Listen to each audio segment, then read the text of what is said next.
महाराष्ट्रात मोदींचं नाणं चालणार नाही, महाराष्ट्रामध्ये फक्त ठाकरे पवारांचंच नाणं चालणार म्हणून शिवसेना आणि राष्ट्रवादी पक्ष फोडल्याचा आरोप उद्धव ठाकरेंनी केलाय. तर मुख्यमंत्र्यांवरही टीका करताना उद्धव ठाकरेंनी दिल्लीतील फोन आला की मिंदेंची दाढी चळाचळा कापते अशी टीका त्यांनी केली.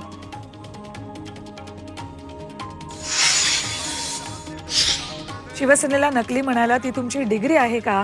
तुमचा महाराष्ट्राशी संबंध काय? तुम्ही बाहेरचे, अशी टीका उद्धव ठाकरेंनी मोदी आणि शहांवर केली आहे. पंतप्रधान नरेंद्र मोदी आणि केंद्रीय गृहमंत्री अमित शहांनी महाराष्ट्रातल्या प्रचार सभेत नकली शिवसेना म्हणत उद्धव ठाकरेंना डिवचलं होतं. त्यावरूनच त्यांनी पलटवार केलाय.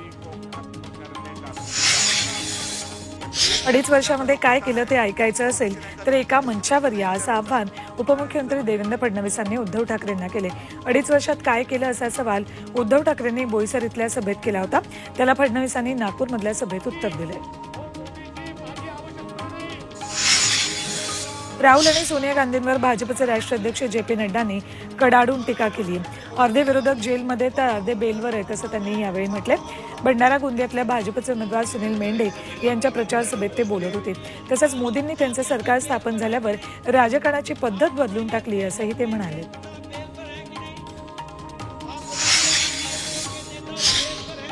उत्तर पश्चिम मुंबईतून शिवसेना शिंदे गटाकडून आमदार रवींद्र वायकर उमेदवार असू शकतात. मुख्यमंत्री एकनाथ शिंदेंच्या उपस्थितीत वर्षावर बैठक झाली.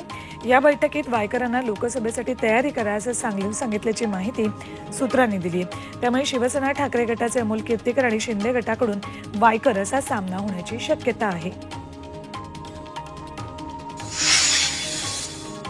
कल्याणमध्ये सध्या राजकीय मिमिक्री सुरू आहे. कधी या ठिकाणी कधी त्या ठिकाणी असं म्हणत ठाकरे गटाच्या उमेदवार वैशाली दरेकरांनी श्रीकांत शिंदेंची नक्कल केली होती. त्यावर श्रीकांत शिंदेंनीही दरेकरांच्या आडून उद्धव ठाकरेंवर निशाणा साधला. बॉस ज्या पद्धतीनं वागतो, शिकवतो तसं कार्यकर्त्याला करावं लागतं. निवडणुकीनंतर त्यांना मिमिक्रीच करावी लागणार आहे असा टोला श्रीकांत शिंदेंनी लगावलाय.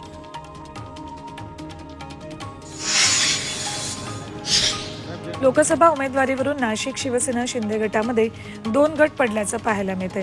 अजय बोरसे यांनी मुख्यमंत्र्यांना भेटण्यासाठी मुंबईत वर्णी लावली तर खासदार हेमंत गोडसेंनी श्रीकांत शिंदेंची भेट घेतली.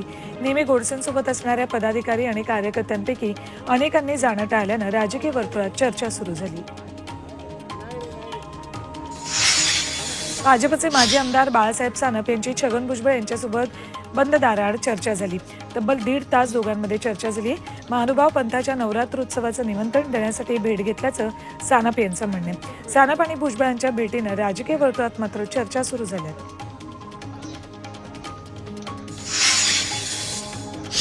पुणे शहर काँग्रेसचे ओबीसी सेलचे अध्यक्ष प्रशांत सुरुशे यांना अचानकपणे पदावरून काढून टाकण्यात आले. त्यांच्या जागेवर प्रदीप परदेशी यांची नियुक्ती करण्यात आली आहे. मात्र दुसऱ्या गटानं या निर्णयाला आव्हान दिले. त्यानंतर सुरुशे यांना पदावर कायम ठेवण्यात आल्याबाबतचं पत्र पक्षाच्या ओबीसी आघाडीच्या सरचिटणीसांनी काढलं आहे. वंचित बहुजन आघाडीचे प्रमुख प्रकाश आंबेडकर यांनी महाविकास आघाडीपासून फारकत घेत वेगळी चूल मांडली. त्यांच्यावर महात्मा गांधींचे पणतू तुषार गांधी यांनी ट्विट करत सडकून टीका केली. गद्दारांच्या युतीचा पराभव करण्यासाठी महाविकास आघाडीचा विजय झाला पाहिजे. यासाठी एमआयएम आणि वंचित बहुजन आघाडीला मतदान करू नये असे आवाहन तुषार गांधी यांनी केले. आमचा कारभार सहकार महर्षींच्या काळापासून पारदर्शक आहे, त्यामुळे आम्हाला ईडी किंवा इतर तपास यंत्रणांची भीती वाटत नाही असं विधान धैर्यशील मोहिते पाटील यांचे काका जयसिंह मोहिते पाटलांनी केले. भाजप आमदार रणजितसिंह मोहिते पाटील वगळता इतर सर्व मोहिते पाटील कुटुंब 14 तारखेला राष्ट्रवादी शरद पवार पक्षात प्रवेश करणार आहेत. धैर्यशील मोहिते पाटील 16 एप्रिलला उमेदवारी अर्ज भरणार आहेत.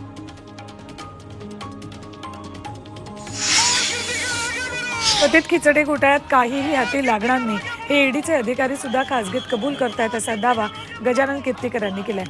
जो कंपनीला काही नफा झाला त्याचा मोबदला सर्वांना धनादेशाद्वारे देण्यात आलाय. त्यामुळे घोटाळा वगैरे काही झालेलं नाही असं सांगत कीर्तीकरांनी मुलगा अमोल कीर्तीकरांची बाजू घेतली. मात्र असं असलं तरी मी मुलाविरोधातच प्रचार करणार अशी ठाम भूमिका कीर्तीकरांनी घेतली. अजित पवारांच्या सहमतीनंच भाजपमध्ये गेल्याचा गौप्यस्फोट भाजप आमदार राणा जगजितसिंह पाटलांच्या मुलानं केलाय. धाराशिवमध्ये आई अर्चना पाटील यांच्या प्रचार सभेमध्ये भाषण करताना त्यांनी हा गौप्यस्फोट केलाय. अजित पवारांनी आम्हाला भाजपमध्ये पुढे पाठवलं आणि नंतर ते आले असं मल्हार पाटील यावेळी म्हणाले. भाजपमधल्या पक्षफोडीच्या घटनेमुळे पवार साहेबांच्या तसंच उद्धव ठाकरेंच्या मतांमध्ये वाढ झाली अशी टीका राष्ट्रवादी काँग्रेस शरद पवार गटाचे प्रदेशाध्यक्ष जयंत पाटील यांनी केली आहे। ते वर्धा लोकसभा मतदारसंघाचे उमेदवार अमर काळे यांच्या प्रचारासाठी अमरावतीमध्ये आले असताना बोलत होते। रत्नागिरी सिंधुदुर्ग मतदारसंघात लोकसभेच्या तोंडावर काँग्रेसला धक्का बसणार आहे। काँग्रेसचे नेते प्रकाश मांडवकर भाजपमध्ये प्रवेश करणार आहेत। 15 एप्रिलला बांधकाम मंत्री रवींद्र चव्हाण यांच्या उपस्थितीत त्यांचा पक्षप्रवेश होणार आहे। माढ्यामधील महायुतीचा वाद काही केल्या कमी होत नाहीये।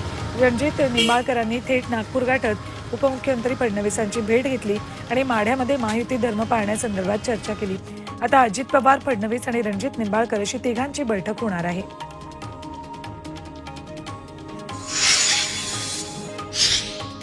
शरद पवारांनी मूळचे पवार आणि बाहेरचे पवार यावर केलेल्या विधानाचा वाद आता चांगलाच पेटलाय।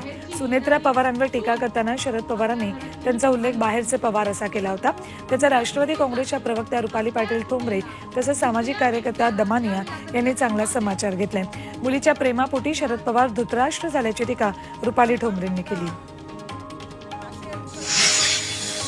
शरद पवारांनी भाजपचे ज्येष्ठ नेते चंद्रराव तावरेंची भेट घेतली।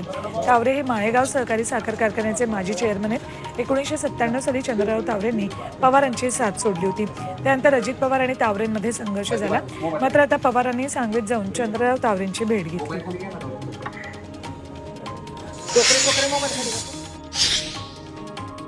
शरद पवार गटाचे प्रदेशाध्यक्ष जयंत पाटील यांनी शिंदे गटाचे आमदार राजेंद्र पाटील यड्रावकरांची भेट घेतली। जयसिंगपूरमधल्या घरी दोघांची भेट झाली। ठाकरे गटाचे हातकणंगलेचे उमेदवार सत्यजित पाटील सुरुटकर यांना निवडणुकीत मदत करावी या मागणीसाठी जयंत पाटलांनी आमदार यड्रावकरांना साकडं घातले।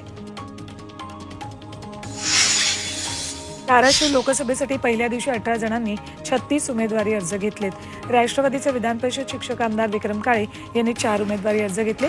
तर राष्ट्रवादीकडून अर्चना राणा जगजितसिंह पाटील यांना उमेदवारी दिली आहे। मात्र शिवसेना शिंदे गटानं त्यांच्या उमेदवारीला विरोध केला आहे।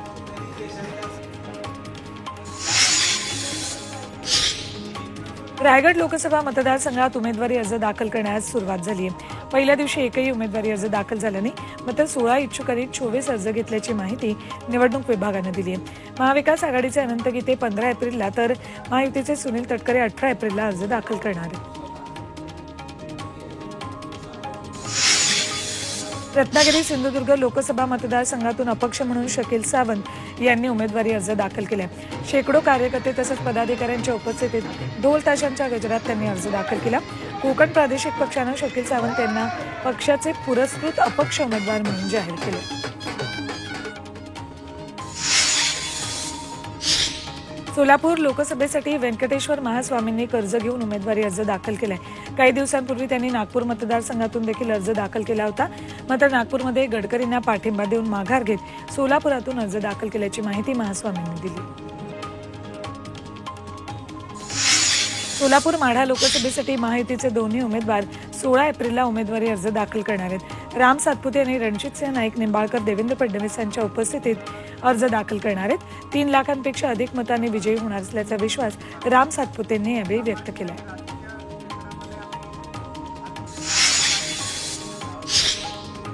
हातकणंगले लोकसभा मतदारसंघात महायुतीचे उमेदवार धैर्यशील मानेंना मोठा धक्का बसलाय। हातकणंगले लोकसभा मतदारसंघातून आमदार प्रकाश आवाडे निवडणुकीच्या रिंगणात उतरलेत। आवाडे यांनी भाजपला पाठिंबा दिलाय। मात्र ताराराणी पक्षाच्या वतीनं ते निवडणूक लढवणार आहेत। आवाडेंच्या उमेदवारीमुळे हातकणंगले लोकसभा मतदारसंघात आता पंचरंगी लढत होणार आहे।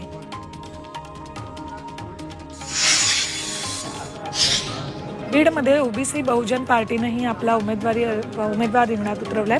ओबीसी कडून धनगर समाजाच्या यशवंत अण्णा गायकेंना उमेदवारी देण्यात आली आहे। बीड मतदारसंघात महायुतीकडून पंकजा मुंडे, महाविकास आघाडीचे बजरंग सोनवणे आणि वंचितच्या अशोक हिंगे यांची उमेदवारी जाहीर झाली आहे। त्यात आता ओबीपीनेही आपला उमेदवार दिल्यानं रंगतदार लढत पाहायला मिळणार आहे। धुळे लोकसभा मतदारसंघाच्या काँग्रेस उमेदवार शोभा बचाव यांच्या पक्षांतर्गत अडचणी कमी होताना दिसत नाहीत। सलग दुसऱ्या दिवशी काँग्रेस जिल्हाध्यक्ष श्याम सनेत यांच्या निवासस्थानी गर्दी करत कार्यकर्त्यांनी शोभा बचाव गो बॅकच्या घोषणा दिल्या। बचाव यांच्या उमेदवारीचा फेरविचार करण्यात यावा अशी मागणी कार्यकर्त्यांनी केली। कोल्हापूरच्या न्यू कॉलेजमध्ये शाहू महाराजांचा प्रचार केल्याचा आरोप महायुतीच्या पदाधिकाऱ्यांनी केलाय। महायुतीचे पदाधिकारी जाब विचारण्यासाठी कॉलेजमध्ये दाखल झाले होते। कॉलेजमधील शिक्षकांना प्रचारासाठी सक्ती केल्याचा आरोप करण्यात आलाय।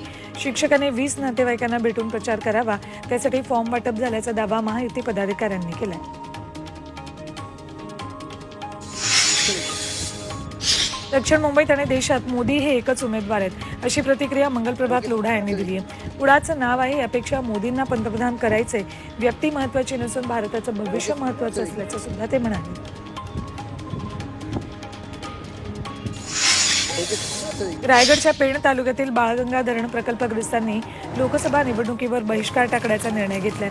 धरणाचं काम 80% पूर्ण होऊनही निवाड्यामध्ये अनेक त्रुटी राहिल्या आहेत। त्यामुळे प्रकल्पग्रस्त संघर्ष समितीनं जिल्हाधिकाऱ्यांकडे निवेदन देत भूमिका स्पष्ट केली आहे।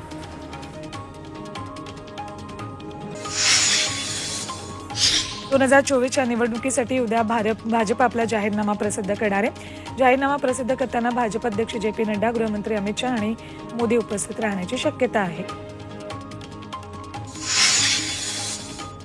काँग्रेसच्या केंद्रीय निवडणूक समितीची आज दुपारी 4 वाजता बैठक होणार आहे। त्यात हरियाणा, पंजाब, बिहार आणि झारखंडमधील उमेदवारांच्या नावांची घोषणा होईल। दिल्लीच्या 3 जागांवरही घोषणा होऊ शकते।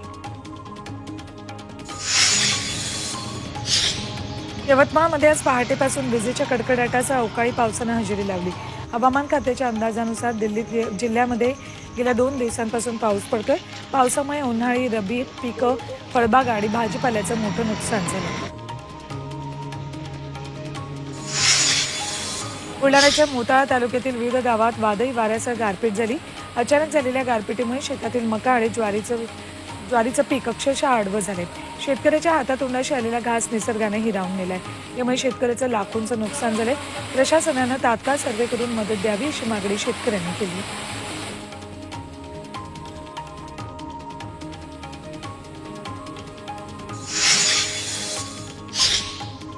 माळशिरस तालुक्यातील मांडवे नातेपुते परिसरात वादळी वाऱ्यासह अवकाळी पावसानं हजेरी लावली। त्यामुळे फळबागांना मोठा फटका बसलाय।